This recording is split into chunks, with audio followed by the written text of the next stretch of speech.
It's the biggest motorcycle event of the year. Narito ako ngayon sa Makina Moto Show 2024 para tignan ang mga newest motorcycle models ng FKM Philippines. Sobrang excited ako dito kasi ever since na makita ko sa Facebook post ang mga motor ng FKM ay naging interesado na kagad ako dito. Magaganda actually yung mga motor nila. Ang gaganda ng mga features tapos very competitive ang mga price. Honestly, nung una hindi ako familiar sa name na Fecon or FKM kasi nakafocus ako dati sa pag-feature sa ibang brand. Pero ngayon I'm glad na nakilala ko ang FKM kasi talagang nagustuhan ko ang mga motor nila. At sa araw na to, dalawang motor pa ang maidadagdag sa kanilang lineup. Kaya naman punta na kagad tayo sa actual launching of new bikes. Syempre ito yung highlight ng event at mamaya ay titignan ko isa-isa ang mga motor ng FKM para makita nyo rin yung mga motor nila na talaga namang napakagaganda.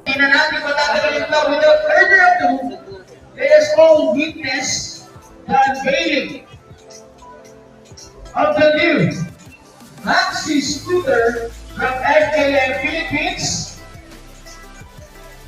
the Sleep 400. Okay, let us all look at the Sleep 400. Sleep 400 has 4 valves, liquid cooled engine, 4-stroke. 400 cc engine displacement with maximum torque of 37 Newton meters at 6,000 RPM. It gives maximum horsepower of 27 kWh at 7,700 RPM.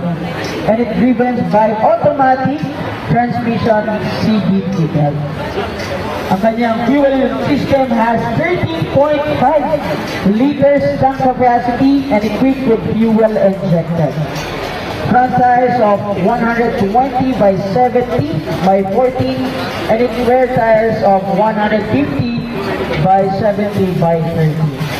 In front suspension of telescopic fork with double shock absorber on its rear suspension, and both front and rear brakes are equipped with anti-brake system.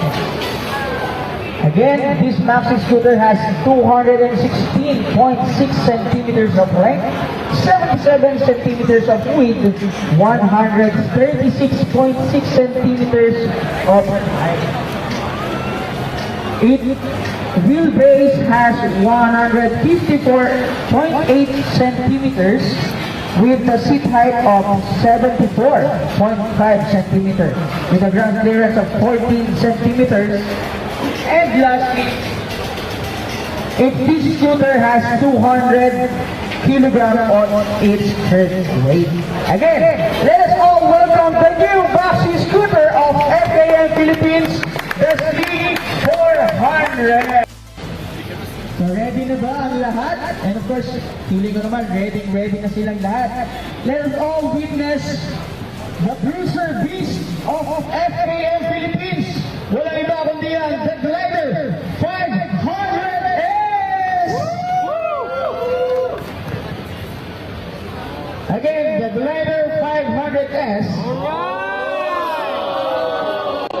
Underneath its big exterior lies an 8-valve liquid-cooled double overhead pump 4-stroke engine with a displacement of 500 cc, generating a maximum horsepower of 39.6 kWh at 8,500 RPM, a torque of 50.2 Newton meters at 6,500 RPM, equipped with EFI and a fuel capacity of 14 liters, boasting a manual transmission. This Glider 500S offers unparalleled control and efficiency. Its chassis features inverted shock in front and inflatable adjustable shocks at rear, ensuring a smooth and comfortable ride no matter what the road ahead. With 120 by 80 tires in front and 150 and 8 by 80 by 50 tires in rear, along with a boasted 4-piston brake caliper with 300mm dual fluid discs on front and a single piston brake caliper with a 240mm single piece at the rear. The Glider 500S delivers exceptional handling and stopping power. Let's not forget this impressive dimension of wheelbase of 154 centimeters, a height of 700 centimeters, and a ground clearance of 50 centimeters with a third weight of 200 kilograms. Okay, let us all welcome the Beast Cruiser, the Glider 500. There you have it mga kambanatics. FKM Slick 400 and Glider 500S are officially launched. At wow, napakagaganda. Very interesting tong dalawang bagong motor ng FKM. Yung Slick 400, tingin ko napaka-komportable niyang i-drive. At maganda rin siya ipang travel na scooter. At isa pa sa maganda sa kanya ay expressway legal na. Kaya napakaganda talaga nitong scooter na to. Yung Glider 500S naman, tingin ko napakalakas ng dating nito pag nakasabay sa kalsada. Parang nakakadoble o nakakatriple ng kabogian kapag renive itong motor na to. At sa dami ng nakita kong cruiser type motorcycle, masasabi ko na very unique ang design niya kumpara sa ibang cruiser. Curious din ako malaman kung anong pagkakaiba kapag nakabelt ang manual transmission ng motor. Ang suggested retail price ng Slick 400 ay 298,000, habang ang SRP naman ng Glider 500S ay 298,000.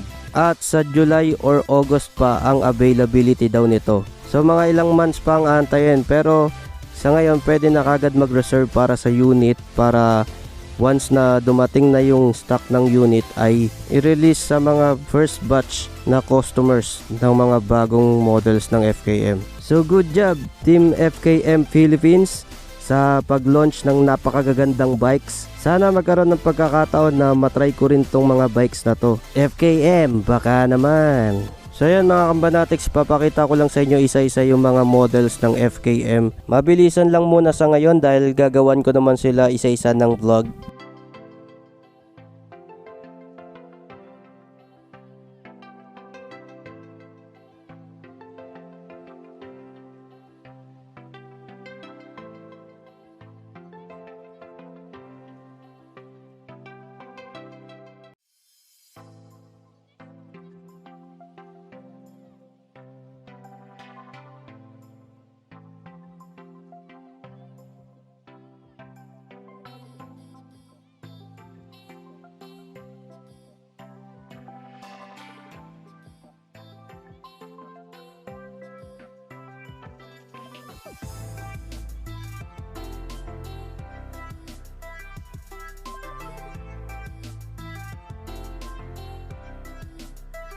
Ayan na nga mga kambanatics, yan ang mga kaganapan sa event sa launching ng mga bagong bikes sa booth ng FKM dito sa Makina Moto Show 2024. Kung nagustuhan nyo itong video ay huwag kalimutang mag-iwan ng like at pakisubscribe na rin ang aking channel. I-follow nyo rin ang aking Facebook page, Kambanatics. Ayan, maraming salamat sa inyong panonood at kita-kits tayo sa mga susunod ko pa na videos. Thank you for watching.